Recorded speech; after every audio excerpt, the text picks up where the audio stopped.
I am so confused.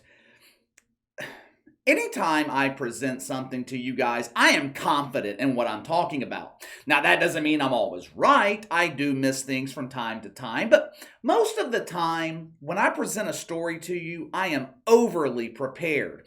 I cross check all my information across multiple sources. If I read something in the New York Times, for example, I don't automatically assume it's true for obvious reasons. I do my best to make sure everything I share with you is accurate. It is rare for me to spend the amount of time I spent this morning reading about someone, researching their backstory, their history, their personal life. 99% of the time I do this, I can get a good idea of what the person's about. It is extremely rare for me to spend this much time researching someone and be more confused about them than when I started. I was drinking my coffee this morning, watching old episodes of 60 Days In. You guys ever seen that show? If not, I highly recommend you check it out. It's a great show. So I'm watching 60 Days In. I open up my laptop to check my news feed. I'm scrolling through the feed looking for something interesting to talk about. I come across a story in USA Today. And when I saw the headline, I didn't think it was going to be something that I would talk about here on the channel, but I pay every month for access to USA Today, so I figured I'd give it a read just to make myself feel like I'm not wasting my money. Headline at USA Today: Sports leagues were unprepared for avalanche of anti-LGBT legislation. Advocates say they should have been ready. Oh, okay. So now we're going to blame the sports leagues because Tran Dan has to compete against boys where he belongs. This article was another piece of woke bullshit with the same tired narrative that we've heard before. We are fighting for the rights of the children. It's all about the kids. Just because Tran Dan has a penis doesn't mean he's a boy. He's still peace sitting down. There was one thing in this woke thesis that caught my attention. USA Today interviewed what they called WNBA veteran Layshia Clarendon. Now, I'm not sure if I'm pronouncing her name right. I couldn't give a fuck less. It did not surprise me that USA Today would interview someone from the WNBA in a thesis about a child's right to identify as a garden tool. That's par for the course. You want to interview someone that's an expert in the field that you're talking about. If I'm writing an article about mythical racism, I'm going to interview Jemele Hill. Jemele Hill is brilliant writing fantasies about the magic R word. Matter of fact, if I have some time here in a little bit, we might talk about her latest creation later in the video. Now, if I'm writing an article about what the woke call gender fluidity, the first people I'm going to contact are the participants in the WNBA. The league has, I think, about 144 players, 90% of which can't figure out if they're a man or a woman. USA Today selected the expert of all experts to interview for their thesis on Tran Dan's right to dominate women's sports. Layshia Clarendon and the WNBA, they made history, and somehow none of us knew about it. I spend a lot of time reading about the WNBA, not out of interest. I can't stand this dump. This league's a complete waste of time and resources, but you guys seem to like when I criticize the WNBA, so I look at it as taking one for the team. I keep myself up to date on what's going on in the dump. I know when new trash is being delivered. I know when they break records by having more rats in attendance than people. But somehow, I missed this groundbreaking moment. Layshia Clarendon.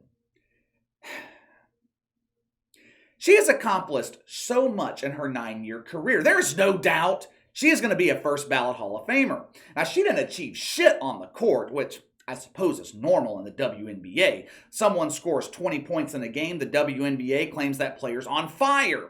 Steph Curry scores 20 points in a game, he's having an off night. Layshia Clarendon is going to be a first ballot Hall of Famer. Well, you know what? Wait a minute. Does the WNBA even have a Hall of Fame? Have they created a section in the dump dedicated to the best of the worst? I seriously don't know. If they haven't, they need to crank up the bulldozer and clear some trash away to create one. Because Layshia Clarendon belongs in the Hall of Dump. Back in 2020, She became the first openly non-binary transgender player in the WNBA.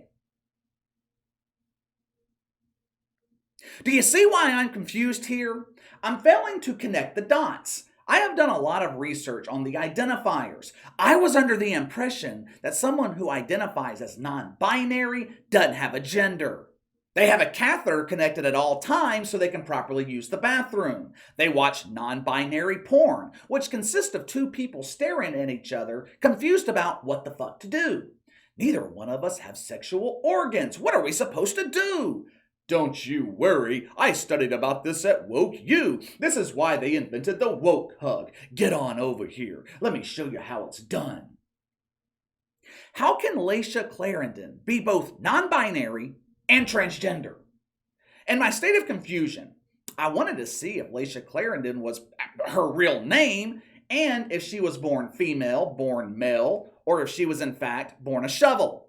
From what I can tell, on May 2nd, 1991 in San Bernardino, California, a birthing person gave birth to a baby girl. Doctors at the hospital, they confirmed this by checking female on the birth certificate.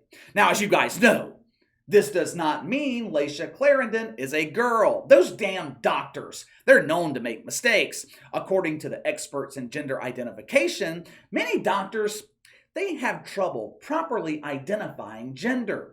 That was the case with Layshia Clarendon. She also made WNBA history by becoming the first player to complete top surgery.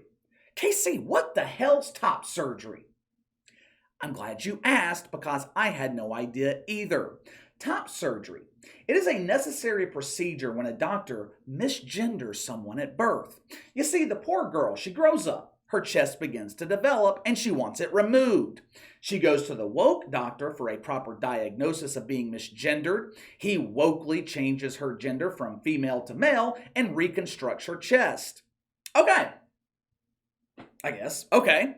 With this being the case, Layshia Clarendon became the first male to play in the WNBA, right?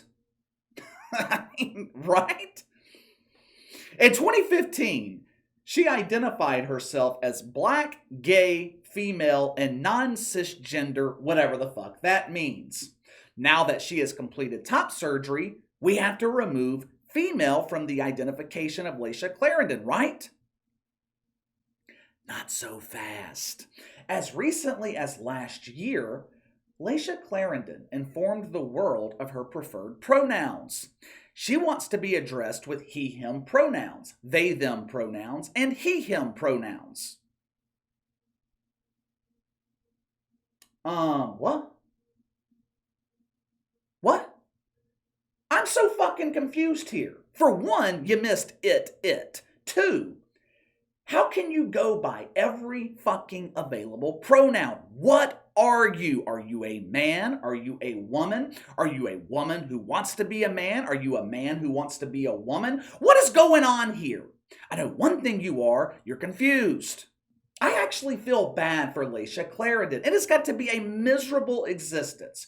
Waking up every morning and not knowing how to properly pick out your clothes. Should I grab my dress or should I grab my jockstrap? I'm so confused. I don't know if I'm a man or a woman today.